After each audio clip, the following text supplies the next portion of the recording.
SkyMall Tower looked like a glass ornament hanging in the December sky, shiny, flawless, and utterly indifferent to the people working inside it. And tonight, on the week before Christmas, while executives sipped mulled wine and toasted bonuses, a quiet woman in a faded blue janitor uniform was about to change the entire fate of the company without anyone knowing her name. Clara Bennett had never planned to be here. Not at midnight, not with the mop, not in a building that pretended she didn't exist. But fate has a funny way of wrapping miracles inside ordinary people, and Sky Mall was about to learn that sometimes the person you overlook is the one who saves everything. Before we begin this heartwarming Christmas story, make sure to like, subscribe, and tap the notification bell so you never miss the stories that touch your heart and remind you that goodness still exists. Your support helps us bring more meaningful tales just like this one. The elevator doors slid open with a muted chime, and Clara Bennett stepped out with her cleaning cart. The 12th floor glimmered under cold LED lights, decorated with gold ribbons, frosted garlands, and a Christmas tree so tall she wondered if they had craned it in through a window. Everyone who worked here walked past the decorations with polite admiration. But for Clara, each sparkle stabbed a little deeper. This was her first Christmas alone. Her mother had passed in August, and grief has a way of making even the brightest lights feel dim. She tightened her scarf and shuffled forward. Her shift was long, 10 p.m. to 6 a.m., but Christmas week always hurt a bit more. The world was partying while she swept up their confetti. Still, Clara kept moving. She always kept moving. She reached the executive boardroom first, where the glass windows overlooked the entire city. The skyline shimmered with thousands of twinkling lights. "Beautiful," she whispered. Then a louder, ruder voice echoed from behind her. "Hey, you're not supposed to touch the windows. That's outsourced to a premium contractor." Clara flinched. Standing in the doorway was Bradley Kent, Chief Financial Officer of SkyMall. Expensive suits, perfect hair, eyes like frozen steel, and the charming personality of a malfunctioning espresso machine. He strutted in, talking without looking at her. "You janitors have been messing up the cleaning schedule. The floors were streaky yesterday. Investors are coming in 2 days, and we cannot look incompetent." Clara bowed her head. "I'm sorry, sir. I'll recheck the supplies." Bradley clicked his tongue. "Mistakes are unacceptable, especially from entry-level people." He left with a swirl of cologne that smelled like ego and peppermint. Clara exhaled shakily and returned to wiping tables. She didn't let his words sit too long. They had no room in her heart anyway. Tonight was supposed to be special. She had planned to visit the tiny Christmas market downtown after work, drink hot cocoa, and pretend for just one night that she wasn't invisible. But fate had other plans. 30 floors above her, deep inside the server room, something sparked. Something important. Something catastrophic. 2 hours later, Clara was emptying trash bins and marketing when she heard frantic voices in the hallway. "What do you mean the system crashed?" Bradley again, sharp, hysterical. Lucas Reed, the IT manager, answered. "The entire holiday inventory algorithm malfunctioned. It's generating wrong stock levels. Tens of thousands of orders are mismatched." Clara froze. This was Sky Mall's biggest sale of the year. Bradley hissed, "Fix it before the CEO wakes up." Lucas sighed helplessly. "We don't even know where the error is coming from. The backup won't load." Bradley snapped, "Then find someone who can fix it." Clara, hidden behind her cleaning cart, felt her heart race. Not from fear, because she understood exactly what they were talking about. Before her mother got sick, before life collapsed around her, Clara had been a data architect. Quietly talented, genuinely gifted. She hadn't touched code in 2 years, but she could still read systems like others read newspapers. And she knew an inventory collapse right before Christmas could destroy the company. She also knew Bradley would never take her seriously. Still, as she walked towards the elevator, a small voice inside whispered, "Maybe this is your moment." She hesitated, then walked towards the server room. The door was cracked open. Inside, chaos. She lifted her hand to knock, then froze at Bradley's voice. "We need someone brilliant, not some idiot with a mop." Her chest tightened, but her mother's voice rose in her memory. Brilliance doesn't disappear just because life gets hard. Clara pushed the door open. "Excuse me," she said softly. "I think I can help." Every head turned. Bradley blinked, then smirked. "You? This is $1 million problem, not a spilled coffee." Lucas, kinder, asked, "Do you have IT experience?"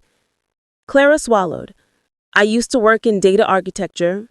I know inventory flow systems. I understand predictive models and automated restock logic. Bradley cut her off. "Oh, this is adorable. The janitor thinks she can fix the company. Leave. We don't have time for fantasies."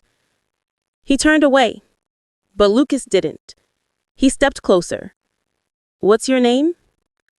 "Clara Bennett." He nodded thoughtfully and handed her a tablet. "All right, Clara. Show me what you see." Bradley spun around. "Lucas, have you lost your... Unless you can fix it yourself, let her try." Bradley shut his mouth. Clara took the tablet. Her hands trembled, then muscle memory kicked in. Lines of code flew across the screen. The flawed patch, the recursive loop eating memory, the corrupted override, the missing rollback, the exact point of failure. This isn't a system crash. It's sabotage. Lucas' eyes widened. Bradley paled. Clara continued. "Someone manually edited the holiday inventory model, and they tried to hide it." Lucas grabbed another terminal. "Can you reverse it?" Clara said yes, but it'll take hours, maybe until sunrise. Bradley exploded. "We don't have hours." Clara met his eye steadily. "Then you shouldn't have fired your last 4 IT analysts to cut costs." Lucas snorted behind his hand. Bradley went silent. Clara parked her cleaning cart gently against the wall and rolled a chair towards the server station. "Let me work." And as midnight snow drifted outside the skyscraper windows, a quiet janitor began saving Christmas, one line of code at a time. Part 2. The Janitor Who Saved Christmas at SkyMall HQ. Approximately 2,000 words. Clara pulled the chair closer to the server console, the hum of machines filling the room with an anxious sort of rhythm. She cracked her knuckles, not because she needed to, but because it grounded her. This was familiar territory. Even after 2 years of silence, the digital world still felt like home. Lucas hovered beside her, watching her screen with a blend of awe and confusion. Bradley stood farther back, arms folded, jaw clenched, eyes continually darting between the code and the clock, like both were personally offending him. Clara ignored all of them. Her fingers moved with a confidence she didn't entirely feel, but she knew she had to keep going. She dug deeper into the corrupted patch, her eyes following the trail of compromised files. "Whoever did this," Clara murmured, "they knew the system intimately. They didn't just break it, they redirected it." Lucas nodded. "It looks deliberate, intentional." Bradley scoffed. "Or maybe someone incompetent just messed up." Clara didn't look at him. An incompetent person doesn't cover their tracks this well. Lucas leaned over her shoulder. "So what's the plan?" Clara kept typing. "First, I need to isolate the breach. Then, rebuild the inventory flow from the last stable node. If I can reverse the logic manually, we can salvage everything. Bradley checked his watch dramatically. Fantastic. So we'll be here until Easter. Better than losing Christmas revenue, Lucas shot back. Bradley glared but stayed quiet. Clara continued working, her focus absolute. Lines of code streamed across the screen, windows opening and closing as she navigated the digital maze. Every now and then, she whispered things that weren't meant for anyone, little verbal bookmarks. Don't touch the note yet. That's gonna cascade. Okay, that's a memory leak. There you are. It was like watching a pianist rediscover a forgotten symphony. After nearly an hour of uninterrupted concentration, Clara paused. There's something else. Lucas straightened. What is it? Clara zoomed into a deeper layer of the system. This wasn't just sabotage for fun. Whoever did this wanted SkyMall to fail their Christmas sale. Bradley paled. Why would anyone do that? Clara clicked open a hidden set of logs. Because the edits weren't random, they were timed, scheduled to trigger when traffic hit peak volume. Lucas cursed under his breath. Someone wanted the system to collapse on the biggest shopping day. Bradley sputtered. That's corporate sabotage. We could lose millions. Clara nodded grimly. More than millions. SkyMall depends on Christmas sales to carry the first quarter. If your inventory collapses, your shipping collapses. If your shipping collapses, your customer confidence is gone. Bradley suddenly looked nauseated. Clara took a breath. I can still fix it, but it'll be delicate. Lucas grabbed a chair. Tell me what you need. Bradley, after a moment of agonizing hesitation, pulled up another workstation. His tone was uncharacteristically subdued. I'll assist. Just tell me what to do. Clara didn't comment. She simply said, You both handle the secondary logs, I'll deal with the core model. They worked in tense silence, the glow of servers reflecting off their faces. The clock ticked past 1:30 a.m., then 2, then 2:45. The building was quiet, except for the distant hum of heaters and the occasional clink of cooling metal in the vents. Clara paused only once for water, which Lucas handed her without a word.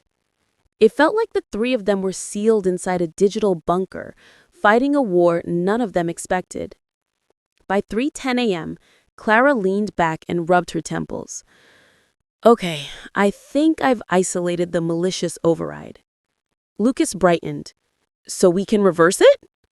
Yes, but once I remove it, the entire inventory model will try to auto-repair itself. If it doesn't find the correct backup, the system will rebuild wrong again. Bradley slammed his fist lightly against the desk. We don't have a clean backup. IT rotation has been a mess since budget cuts. Clara gave him a pointed look, but she didn't waste time lecturing him. She said, I don't need a clean backup. I just need a partially intact one. Lucas scrolled through the backup logs. There's one from 7 months ago, before any holiday updates.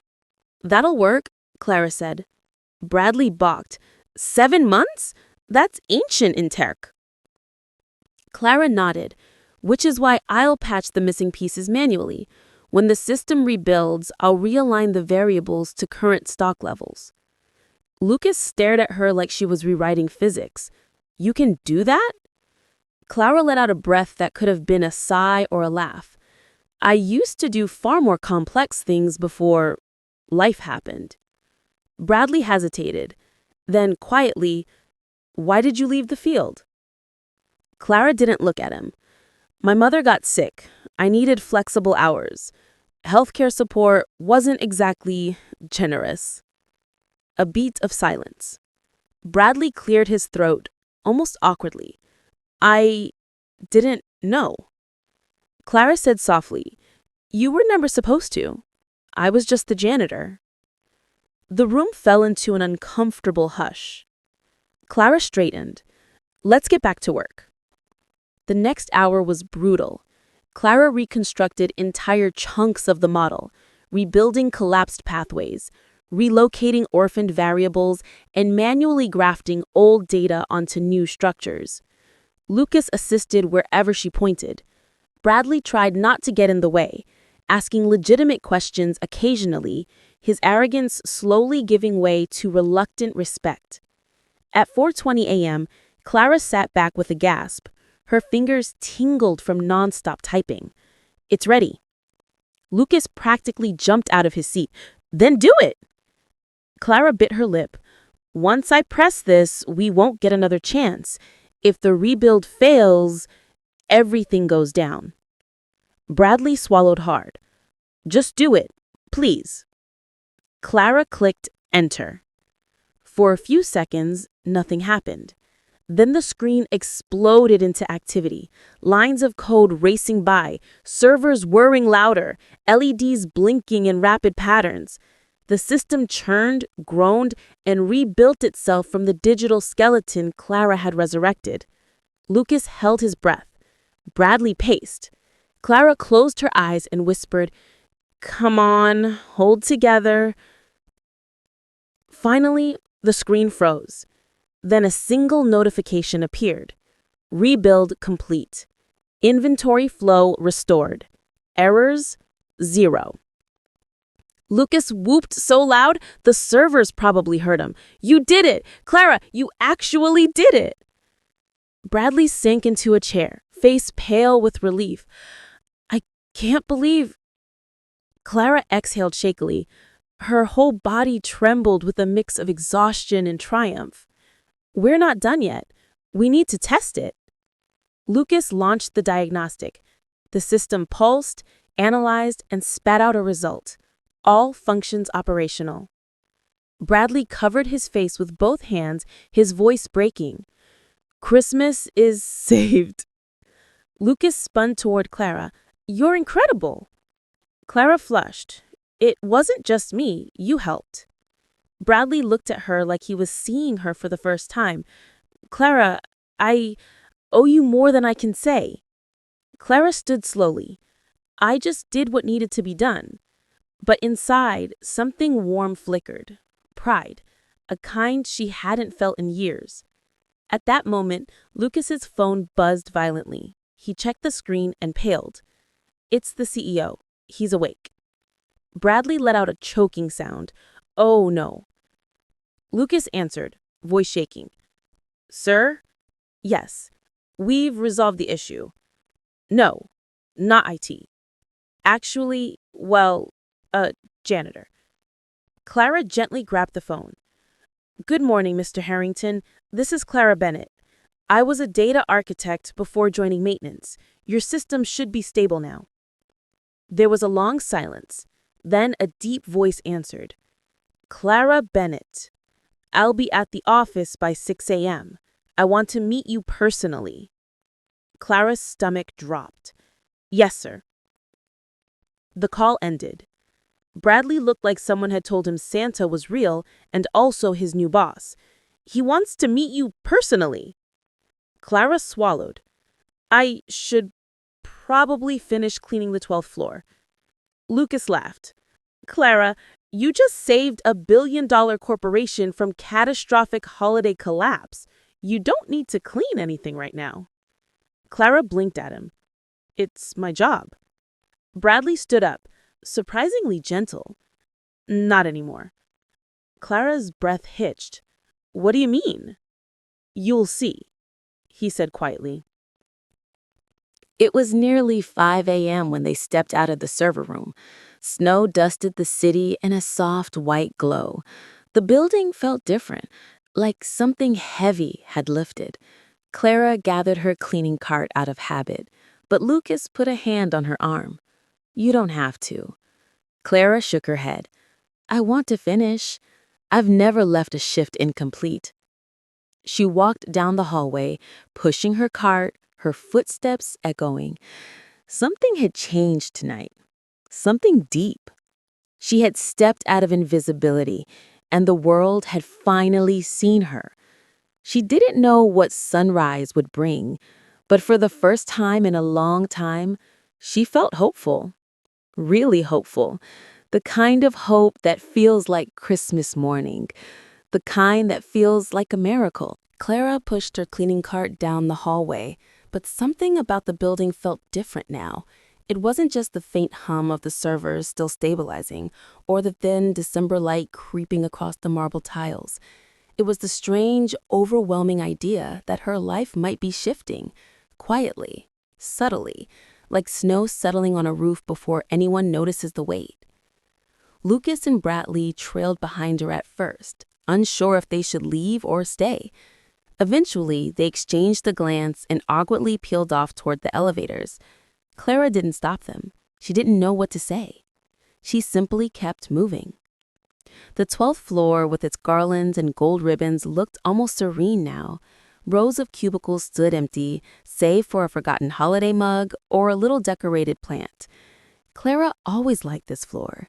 It sounded strange, but it felt safe. People here tended to be kinder, leaving out little thank you notes sometimes or a candy cane taped to the bin with a handwritten Merry Christmas. She took a deep breath and began wiping surfaces. Cleaning wasn't a job she loved, but it wasn't a job she hated either. If anything, it gave her space to think, something she rarely had time for before tonight. Every now and then, she caught herself smiling silently. She had fixed it. She had actually fixed it. The memory replayed, the flashing screen, the error-free rebuild, and the moment Lucas shouted and Bradley almost collapsed from relief. For the first time in years, she felt her old self again. The woman who used to design system architectures, who used to give presentations to executives, who believed she had a future. Her mother's voice drifted through her mind again. You were born to build things, Clara. You see patterns the way others see faces. A soft chuckle escaped her lips as she swept the lobby area. Guess you were right, Mom. She finished the last trash bin and moved to the conference room. The sun was still not up, but she could see a faint blue haze against the horizon. Dawn was coming. She didn't hear footsteps until they were very close. Clara! She turned. Lucas stood in the doorway, still in his wrinkled flannel shirt from the night shift, hair sticking up slightly. He looked tired but relieved. Lucas, I thought you were heading home. I tried. He smiled sheepishly. Made it to the parking lot, sat in my car, realized I might have just witnessed the craziest night of my entire IT career. Clara laughed, softly. It was, something. He stepped inside. The CEO texted me, said he's coming in early. He's, excited to meet you. Clara tensed. Excited or furious that a janitor rewrote half of his system? Lucas shook his head. Clara, he's not an idiot. He knows the scale of what you did. She sighed. I didn't do it for him or the company. I just didn't want to watch everything fall apart. Lucas leaned against the wall. Why didn't you ever go back to tech? You're obviously brilliant. Clara bit the inside of her cheek. The truth was heavy, but she didn't hide it. After my mom got sick, everything changed. The hospital bills, the long nights, the treatments. I lost my job after missing too many days. And once you fall out of the industry, it's hard to get back in. Hiring managers don't exactly jump to hire someone with a 2-year resume gap. Lucas nodded quietly. That's unfair. Clara shrugged. Life doesn't always wait for you to get it together. He hesitated. Would you want to come back if someone gave you the chance? Clara froze. Her heart beat once, twice, hard enough to feel in her throat. Lucas, I don't know. A part of me wants to say yes, but another part? She looked down. I'm scared. Of what? Failing again, losing everything again, letting myself hope again. Lucas approached her slowly, as though approaching a startled bird. Clara, you rebuilt a multi-million-dollar system from scratch, while exhausted, on a night shift, under pressure. That doesn't sound like someone who fails. She blinked rapidly as her eyes stung, but she forced a small smile. You're kind. No, he corrected. I'm observant. Just then, the elevator dinged from across the hall. Both turned to see Bradley stepping out, now wearing a pressed suit, hair neatly combed, face freshly shaven. The distance was almost comical, like he had transformed from a grumpy gremlin to a respectable executive. Clara, he called, walking briskly toward them. The CEO will be here in 15 minutes. Her stomach dropped. That soon? Bradley nodded. He looked nervous, too. He reviewed the overnight reports. He wants to hear everything from you, personally. Clara, palms began to sweat. Bradley, I don't. You'll do great, he said firmly, surprising both her and himself. I know I haven't always been the most, gracious person. Lucas snorted. That's one way to put it. Bradley glared briefly, then softened. But last night, Clara, you saved the company, and I need to thank you. She blinked at him, stunned. He swallowed hard, visibly uncomfortable with sincerity. And apologize for everything I said. I was stressed, but that's no excuse. I treated you like you didn't matter, and you mattered more than anyone.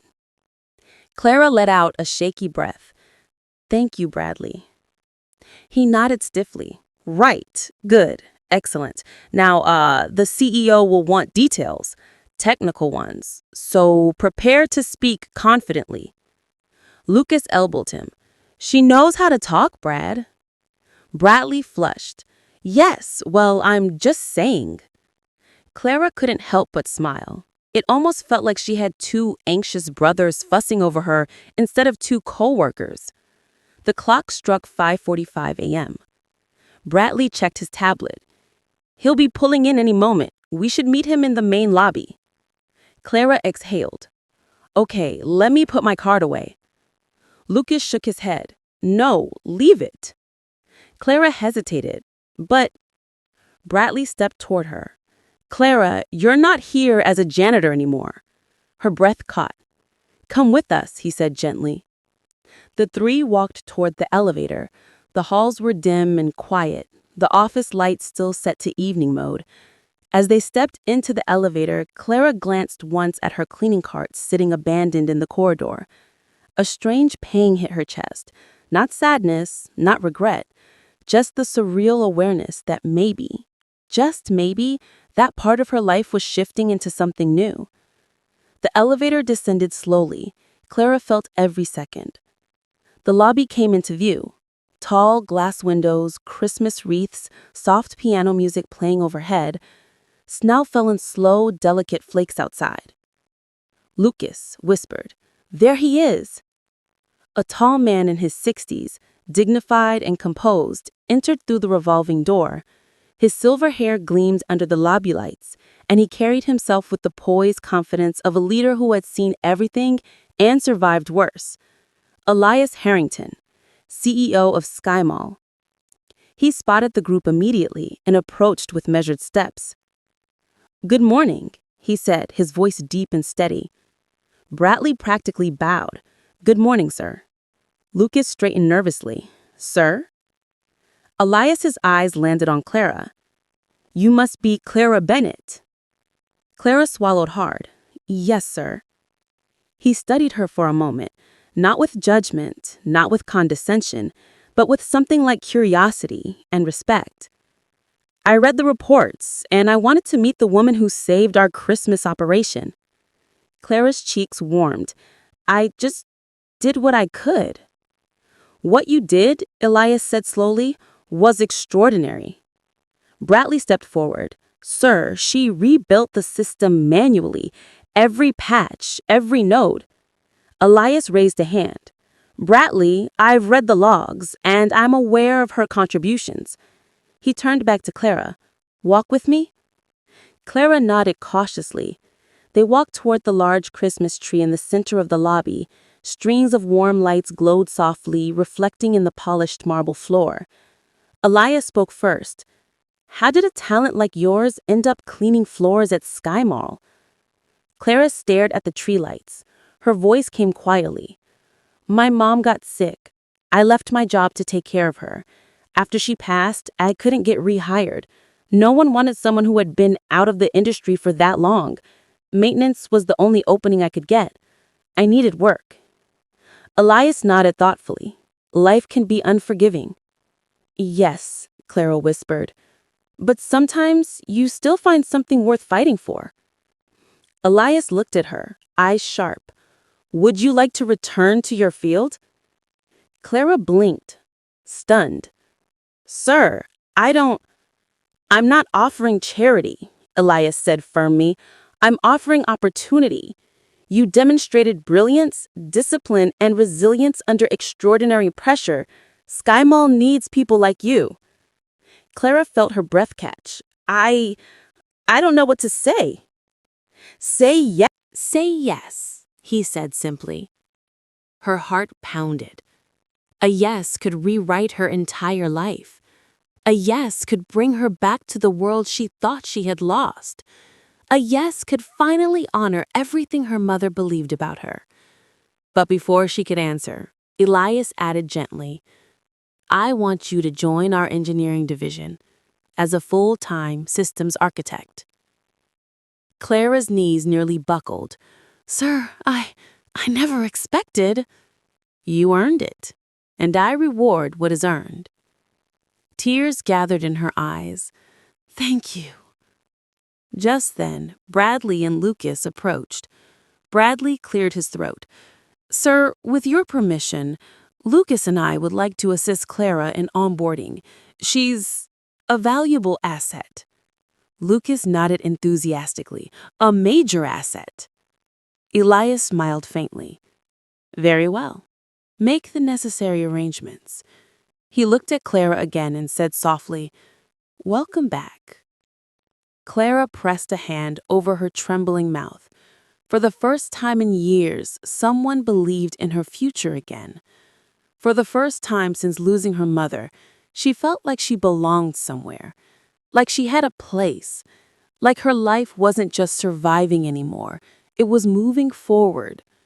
As the sun finally crested the horizon, painting the lobby in gold, Clara whispered the only words she could manage. Thank you, all of you. And deep within her chest, warm and bright, hope bloomed like Christmas light. The sun outside had brightened into a muted winter glow, turning the falling snowflakes into drifting flecks of gold. The lobby of SkyMall Tower buzzed slowly back to life as early employees began filing in, bundling out of thick coats, stamping snow from their boots, and greeting each other with tired but hopeful Merry Christmas wishes. Clara stood beside the massive Christmas tree, still trying to absorb everything that had just happened. Her body felt light, weightless, as if one strong breeze could lift her right off the ground. A job, an actual systems architect job, was now hers. Her mind couldn't quite wrap around it. Lucas and Bradley hovered nearby, both of them wearing expressions that alternated between pride, disbelief, and residual anxiety. It was a strange trio, standing together like mismatched ornaments on the same branch, but somehow it worked. You okay? Lucas asked softly. Clara nodded, though her voice came out thin. I think so. I don't know. It doesn't feel real yet. Bradley sighed in a surprisingly gentle way. Trust me, none of this feels real. I'm still waiting to wake up in the server room with someone yelling that everything collapsed again. Lucas elbowed him. Don't jinx it. Elias Harrington, dignified as ever, stepped forward again. Clara, I'd like you to come upstairs. There are a few details to finalize, paperwork mostly, and I want you to meet the engineering team lead. Clara stiffened instinctively. Now? Yes, Elias said warmly. Unless you need time. Clara shook her head. No, I want to do this. Lucas grinned at her. You've got this. Bradley added awkwardly. Yes, absolutely. And if you don't want Lucas to talk too much during the meeting, I can. Lucas glared. Bradley. Elias raised an eyebrow. Both of you will return to your regular duties. I only need Clara.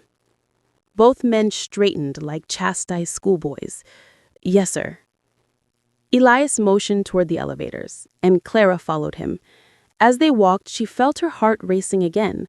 Not the same fear she felt when entering the server room, but a new kind of nervousness. The nervousness of stepping into a future she never thought she'd see again. Once in the elevator, silence settled between them.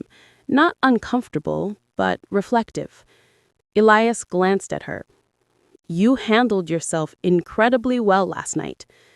Clara swallowed. I just did what I used to do, what I love doing. You are remarkably talented, Elias said. Not many people can reverse engineer sabotage under pressure, and certainly not many can do it after years away from the field. Clara stared ahead. I didn't leave because I wanted to. I left because I didn't have a choice. I understand, Elias said quietly. Life pulls us in directions we never expect. The elevator chimed and opened onto the executive floor. It was sleek, modern, and intimidatingly quiet. Frosted glass walls lined a long corridor, each panel etched with subtle geometric patterns. The carpeting felt thick and expensive beneath Clara's shoes. Elias led her toward a large office at the end of the hall. He opened the door and stepped aside for her to enter. The office was warm and inviting, surprisingly so. Dark wood shelves lined the walls filled with books, framed photos, and small Christmas decorations. A wreath hung over the window, overlooking the snowy skyline. Please sit, Elias said. Clara sank into a plush leather chair. Her hands twisted together in her lap, but she kept her posture straight. Elias sat across from her. Before we discuss your new role, there's something I want to ask. Clara tensed. Yes? You know how much about what happened to the system. You mean the sabotage? Yes. I discovered the corrupted logic. Someone manually altered the predictive inventory pathways and embedded a timed sequence to trigger during peak traffic. Elias nodded, which means someone inside, or someone with deep knowledge of our architecture, intentionally set us up for failure. Clara felt a chill. Have you narrowed down suspects? We're working on it, but your involvement puts you in a unique position. You understand what was done. You know the patterns, the footprint. In fact, he folded his hands, I'd like your help identifying the culprit. Clara's eyes widened. Me? Yes. As part of your new role, you would be involved in incident analysis. But last night's event wasn't just an incident, it was a targeted attack. Clara felt a knot form in her stomach. The idea of someone intentionally hurting the company, jeopardizing thousands of employees, made her sick. I'll help, she said firmly. I want to. Good, Elias smiled. Now let's talk about your position. He reached into a drawer and pulled out a folder. Your title will be Systems Architect 2.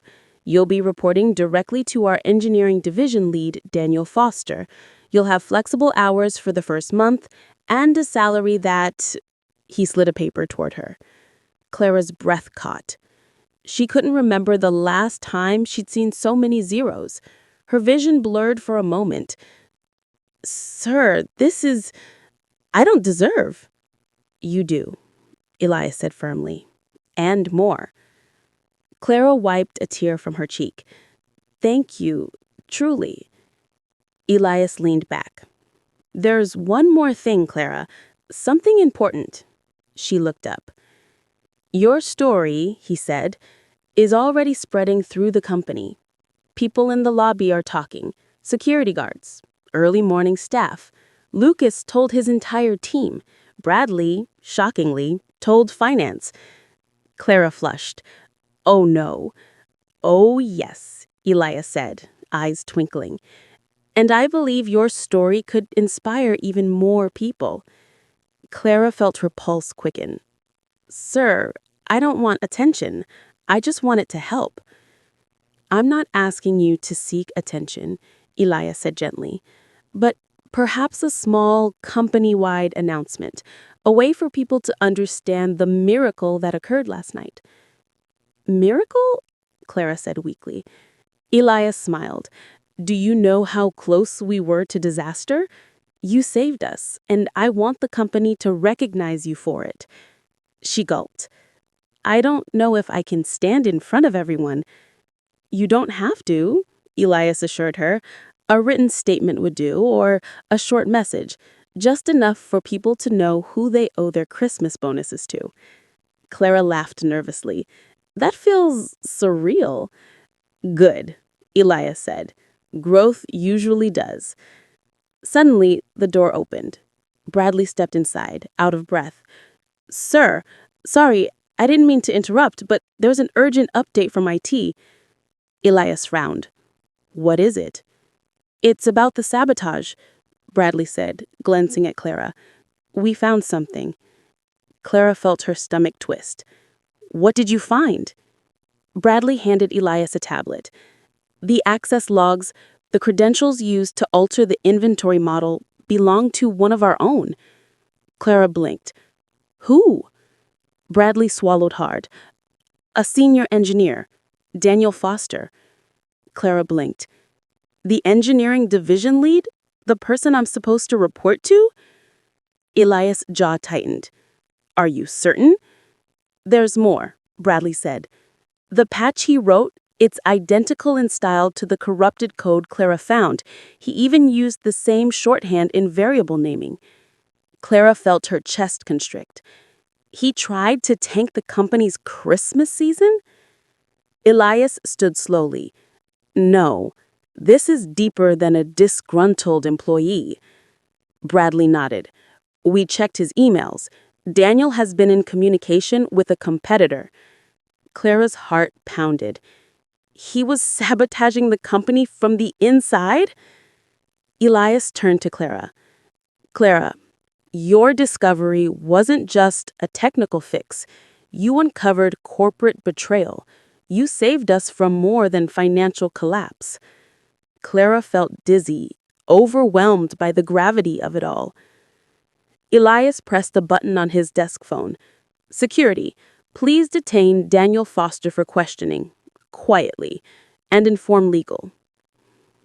The answer came crisp and quick. Yes, sir. The room fell silent again. Bradley shifted awkwardly.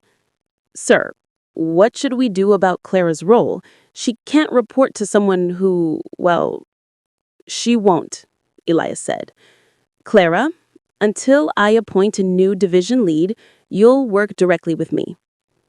Clara's breath caught. Sir, that's too... It's appropriate, Elias said, tone final. You've earned my trust. Bradley released a breath like He'd been holding it for minutes. Wow. Elias turned back to Clara.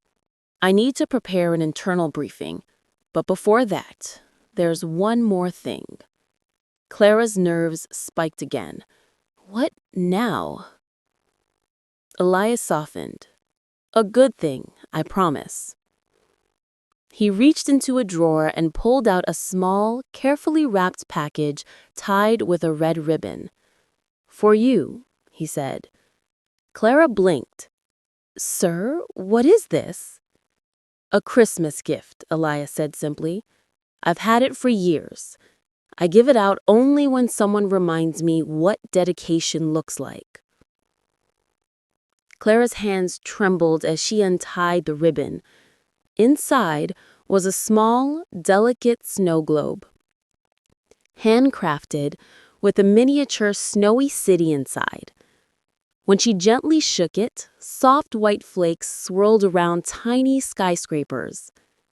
Elias said, "It reminded me of the people who keep the world turning quietly, people who work behind the scenes, people who matter." Clara couldn't speak, not for several moments. When she finally found her voice, it cracked. "Thank you. I'll treasure this." Elias stood. "Now, Clara, are you ready to step into your new life?" She clutched the snow globe gently, feeling its weight, its meaning. "Yes," she whispered, "I am." As she followed Elias out of the office, she glanced at the hallway window. Snowflakes drifted slowly past the glass, dancing in the pale light of morning. She remembered how invisible she felt just hours ago. How small, how temporary. Now, she wasn't invisible anymore. She was essential. She was seen. She was finally stepping into the future she once thought she'd lost forever. And Christmas had only just begun. Clara walked down the hallway with a new badge clipped to her coat, a small rectangle of plastic that somehow carried more weight than any of her old resumes. It read, "Clara Bennett, Systems Architect 2. Even the letters felt foreign and sweet together. People peeked up from their desks as she passed, some smiling, some simply nodding with the kind of recognition she'd never experienced before. It was disorienting and intoxicating all at once. She had a meeting scheduled with HR and legal to finalize paperwork, and then a rundown with Elias about the incident report she'd help assemble. But first, there were practical things to do. Show Lucas where she preferred her test environment set up, meet a handful of engineers who were now technically her colleagues, and, she admitted to herself, go to the little Christmas market she'd promised to visit the night before. She found Lucas at his desk, bleary-eyed but animated, with 3 monitors arranged like a command center. He looked up and grinned when he saw her new badge. "Officially back," he said, as if the words themselves were a celebration. "Officially," Clara echoed, smiling despite the soft knot of nerves in her stomach. "Show me the test servers." He swiveled his chair. "Right this way. We've cloned the production environment and isolated the old patch signatures. You'll love how clean the data is." Clara followed him, and for a few minutes they fell into the language she had missed: queries, rollbacks, namespaces, and anomaly detection. It felt like muscle memory, one she thought had atrophied, but which flexed awake the moment she needed it. After the technical bits, Lucas insisted on introducing her to a few people. He led her to an open office where people clustered around monitors and whiteboards. She recognized the sheen of exhaustion in many faces, late nights, relentless deadlines, but also a curious spark: innovation. "This is the team," Lucas said, gesturing. "Everyone, this is Clara Bennett. She saved Christmas." A low, genuine round of applause rose up. Clara felt her cheeks flush. She waved awkwardly. A woman with a short bob and glasses stepped forward.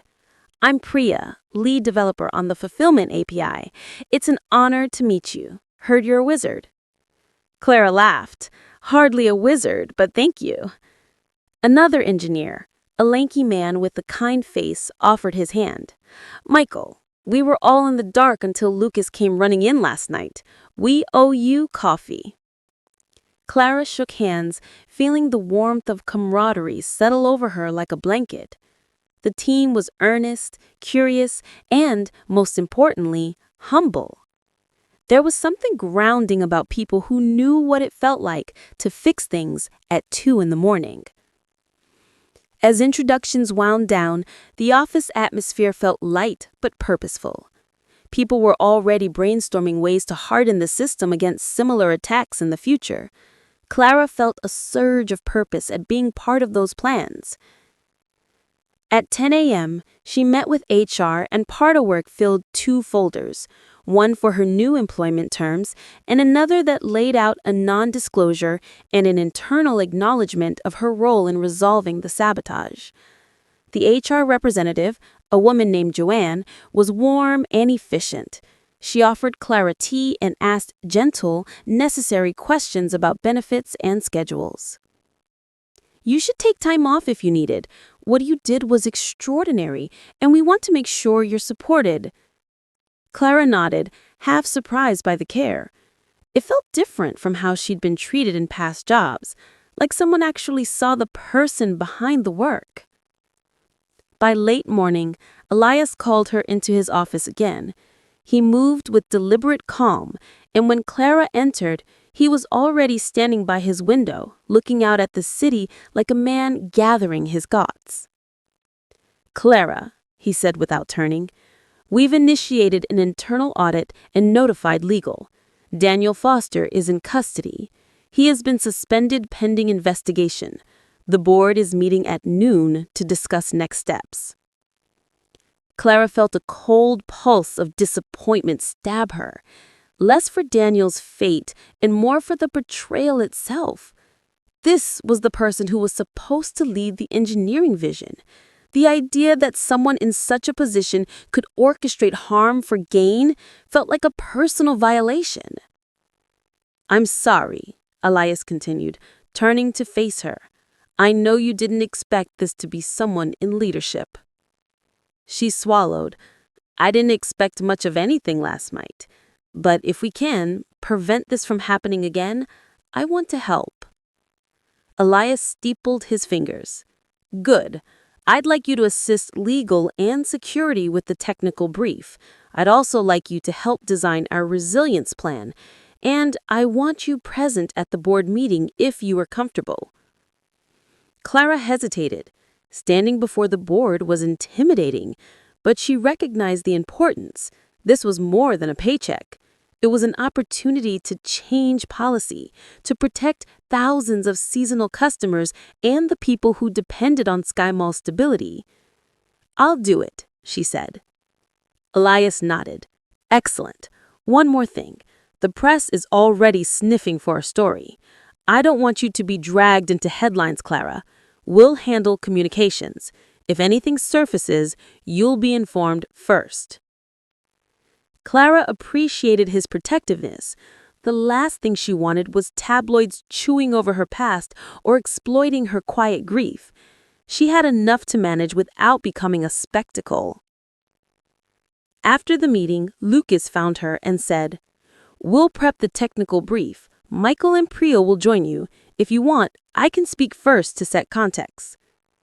They spent the afternoon compiling logs, annotating code, and writing a clear, concise narrative that would explain the sabotage method, its potential impacts, and the steps they took to restore integrity. Clara found that she loved translating technical complexity into straightforward language. She'd always been a translator between systems and the humans who depended on them. By mid-afternoon, a compact group of legal joined, an austere woman named Carmen and a soft-spoken gentleman named David. They asked careful questions, ensuring every assertion could be backed by logs and timestamps. The work was meticulous, sometimes tedious, but it was the kind of armor that would protect the company and its users. As the sun dipped lower and office lights brightened, Clara took a deep breath and realized how exhausted she was. The day had been a symphony of emotions: elation, disbelief, fear, and a strange kind of resolve. She had spoken to more people in 12 hours than she had in weeks. Her grief felt light and present, like a companion who refused to fade away. She left the office just before the board meeting, deciding she needed air. Outside, the city glittered with Christmas lights, and vendors on corner stalls sold roasted chestnuts and steaming cups of cocoa. the scent of spices and sugar wrapped around her, and she let herself be drawn to the market. The little market felt like a pocket of warmth in a cold world. Rows of stalls were draped in holly and fairy lights, each seller smiling and offering samples. I wandered slowly, taking in the faces, young couples, tired parents, late shift workers, a few older folks with knitted hats. The market hummed with ordinary life, and the normalcy of it felt healing. She bought a small gingerbread heart from an elderly baker and watched kids chase each other around a glowing tree. A busker played a soft, gap-toothed version of Silent Night that made her eyes well up without permission. As she walked, her phone buzzed. It was Lucas. Board meeting adjourned. CEO grateful. Legal recommends internal memo. We'll debrief at 8. Pick a quiet table in the cafe. She smiled and replied yes. Then, almost on impulse, she typed one more message. Be at the corner of the market in 10. I want to show you something. Lucas replied, on my way. She tucked the phone away and drifted to a quiet stall where an old woman sold handmade ornaments. The woman sold a small wooden star, worn but beautifully carved. She bought it and tucked it into her coat pocket, an unspoken tribute to her mother, something small she could keep. Lucas arrived 5 minutes later, cheeks reddened from the cold. What's up? He asked. Clara handed him the star. My mom used to say that when things feel out of control, it helps to hold on to something that's yours, something small and constant. Lucas studied the star and smiled softly. That's a lovely idea. They walked for a bit in companionable silence. Then Lucas, eyes thoughtful, said, You know, there'll be people who want to make this about heroes, meant to sell inspirational stories for clicks. Try to remember the quiet parts, the people who cleaned the lobby, the overnight security who kept watch, the delivery drivers. Everyone played a role. Clara nodded. I know. I don't want to be a headline. I want the changes. Lucas stopped and looked at her intently. Clara, there's one thing I think you should know. When the board meets, they might ask about why the system had a faulty backup rotation. They might ask who approved the cuts. Be prepared. There are people who will try to redirect blame. She felt a chill run through her. Do you think they'll try to scapegoat someone? He shrugged. Corporate politics is messy, but you've already done the right thing. Transparency will win out if you stick to the facts. She breathed out. I will. They wandered back toward the office, stopping at a tiny cafe where they ordered cocoa and sat by the window. It was nearly dark now. Christmas lights sparkled like distant stars. They reviewed their notes for the debrief. Timelines, code snippets, recovery steps, and suggested policy changes. It felt oddly comforting to plan and parcel out contingencies. There was a logic to it all, and logic had always been Clara's refuge. When they parted at the office entrance, Lucas squeezed her shoulder. See you at 8. Clara watched him go, clutching the wooden star in her pocket. The day had been one of turning tasks into meaning, turning fear into action, turning a janitor's midnight shift into a lifeline for thousands. She felt weary but steady, readying herself for whatever came next. She thought of her mother's hands, calloused, patient, forever busy making something that could warm a day. She said a quiet thanks to the winter air and stepped back into the building that, in one small night, had become the place where her life began again. Christmas Eve was still ahead. The hardest conversations were still to come, but Clara felt less alone than she had in months. For the first time in a long time, the future looked like something to build, not something to fear. Snow fell in thick, gentle sheets over the city the next morning, soft enough to quiet the sounds of traffic, bright enough to make the rooftops glow. Clara stood by her apartment window, sipping warm tea. Today was Christmas Eve. The day felt both impossibly ordinary and breathtakingly new, like she was slipping into a different version of her life with each quiet breath. She placed the small wooden star on her coat collar for courage, slipped the snow globe into her bag for luck, and stepped outside. The cold bit her cheeks, but she smiled. She felt awake, not just physically, but in the deeper, bone-deep sense of purpose returning. SkyMall Tower shimmered behind its frost-covered glass when she arrived. The lobby was bustling, employees in festive sweaters, volunteers loading boxes for the charity drive, maintenance workers stringing extra lights near the doors. For the first time, Clara walked through the crowd without feeling invisible. People waved, some nodded with deep respect, others simply smiled with unspoken gratitude. As she approached the elevator, someone called her name. Clara. It was Rosa, one of the overnight maintenance staff, bundled in a puffy navy coat.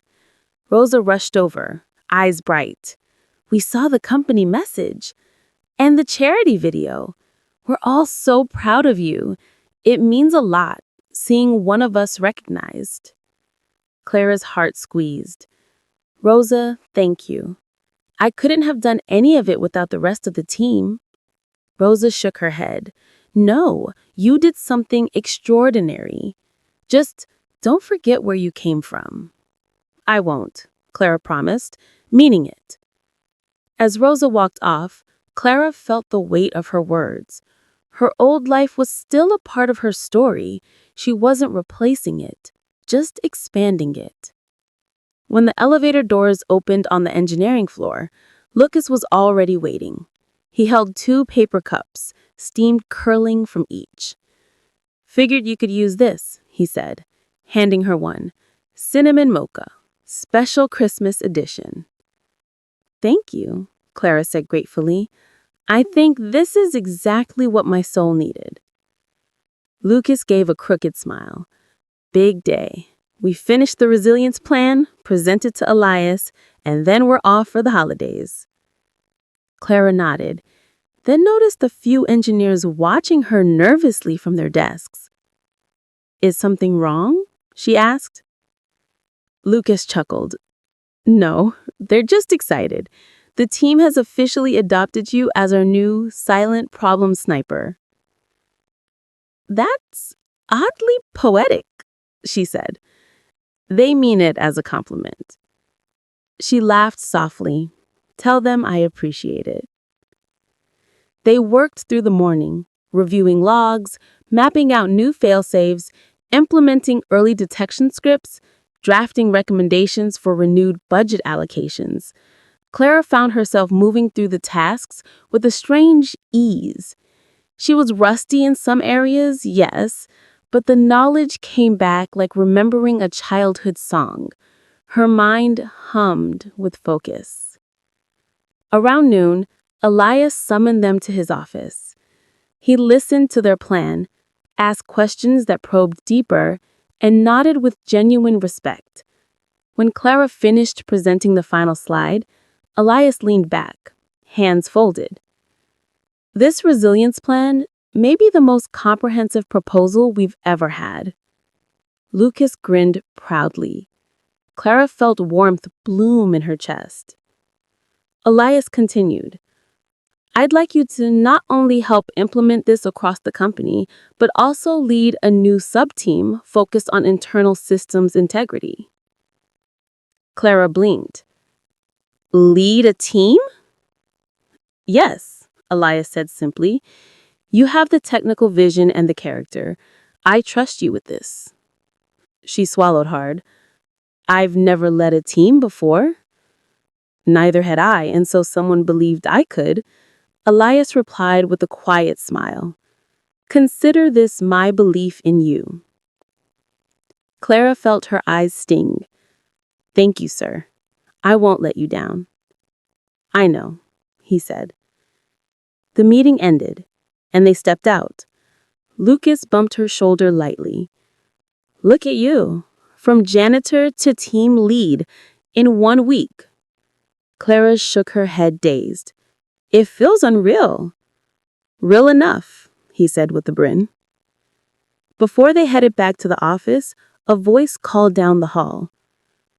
Clara, got a second? Bradley approached, holding a thin box wrapped in silver paper. He looked strangely shy.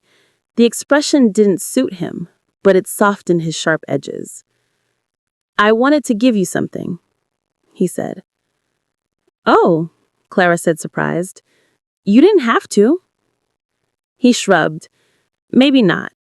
But after everything, it felt right. Clara opened the box slowly. Inside was a sleek metal pen, engraved with 3 words. Thank you, Clara. Her breath caught. Bradley cleared his throat. I got it custom made, not expensive or anything, but I figured with all the new meetings you'll be attending, it might be useful. Clara smiled. It's beautiful. Thank you. He nodded, expression tight. And I meant what I said. You mattered more than anyone last night. I'm glad the company sees that. She placed a hand gently on his arm. Bradley, thank you for saying that, and for owning your mistakes. Bradley looked away quickly. Well, Merry Christmas. Merry Christmas, she echoed. The rest of the day passed in a blur. By late afternoon, the office began to emptying, people heading home for Christmas Eve dinners, family gatherings, or quiet nights with movies and hot cocoa. Clara packed her things slowly, savoring the surreal feeling of having a desk, colleagues, and a future she hadn't imagined weeks ago. Lucas lingered nearby, avoiding eye contact in the way of someone rehearsing the thought. You okay? She asked gently. Yeah. Actually, I wanted to ask you something. I raised an eyebrow. Go ahead. He took a breath. I know things have been intense, but now that it's calming down, I wondered if you'd like to, go to the holiday market together tonight? Just as, 2 people who survived chaos. Like a celebration? Yeah, he said, rubbing the back of his neck. A small one. She thought about it. The idea warmed her. I'd like that. His relief bloomed into a grin. Great! I'll meet you outside in an hour. Perfect. When she stepped outside, the city glowed. The market lights flickered, casting warm halos over snow-dusted stalls. Families wandered with cups of cider, carolers sang near the fountain, and children spun in circles beneath falling snow. Clara arrived wearing a maroon scarf, slightly crooked. Ready? He asked. Very. They wandered the market, sampling gingerbread, browsing ornaments, laughing at a man in an enormous snowman costume who danced far too enthusiastically. Clara felt light, almost giddy. It had been so long since she had allowed herself to simply enjoy a moment without fear of bills or grief or the weight of responsibilities. At a small booth near the end of the row, she saw an ornament she hadn't noticed before. A delicate glass heart with swirling silver inside. Something about it drew her. Lucas saw the look on her face. Do you want it? She nodded. It reminds me of her. He didn't need to ask who she meant. Then, let's get it. As she held the ornament, she felt warmth bloom in her chest. A connection to her mother, a reminder that love remained even when people didn't. They walked towards the center of the market. where a towering Christmas tree shimmered with golden lights. People gathered there, couples holding hands, small groups laughing together, and single individuals staring up as if the lights could speak. Lucas stood beside her. "Clara, can I tell you something?" "Of course." "You changed this place," he said softly, "not just technically. You reminded everyone what people can do when they're underestimated or overlooked. It's easy to see systems and numbers. You reminded us to see people." Clara felt her throat tighten. "I only did what anyone should." He shook his head. "No, you did what most wouldn't." She swallowed. Snowflakes melted against her cheeks. "Thank you. That means a lot." "Good," he said with a gentle smile. A group near the tree began counting down. Someone shouted, "Lights full power in 3, 2, 1." The tree surged into brilliant radiance, dozens of tiny bulbs igniting at once, painting the night in warmth. Gasps rose around them. Clara stared up at it, tears pricking her eyes for reasons she couldn't fully articulate. It felt like a symbol of everything she'd lived through. Darkness illuminated, quietly, all at once. She whispered, almost to herself, "Merry Christmas, Mom." Lucas heard but didn't comment. Instead, he simply stood beside her, silent and respectful, letting the moment be what it was. After a long pause, he said quietly, "Clara, you're not alone anymore." She didn't speak. She didn't need to. The truth of the words wrapped around her like a blanket. When they finally walked away from the tree, slowly, gently, the world felt different. Not because everything was perfect, but because she could finally believe in the possibility of good things again. When they reached the edge of the market, Lucas turned to her. "So, where do you want to go tomorrow? Christmas Day, coffee, walk in the park, or we could do nothing and watch movies?" She smiled, a real, bright smile that lit her from inside.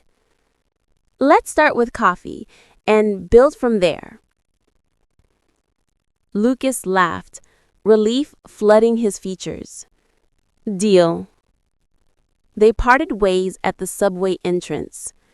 Clara walked home slowly, snow crunching under her boots, the ornament warm in her pocket. When she reached her apartment, she gently placed the glass heart beside her mother's photograph. The snow globe sat next to it, glittering softly in the dim light. She stepped back and whispered, "I'm okay, Mom. I'm really okay." Outside, snow drifted down like blessings. Inside, Clara's heartbeat steadied into something strong and sure. Her story began in silence, in the quiet hum of a night shift no one saw. It ended in light, warm, bright, and full of new beginnings. And Christmas had never felt more like a miracle.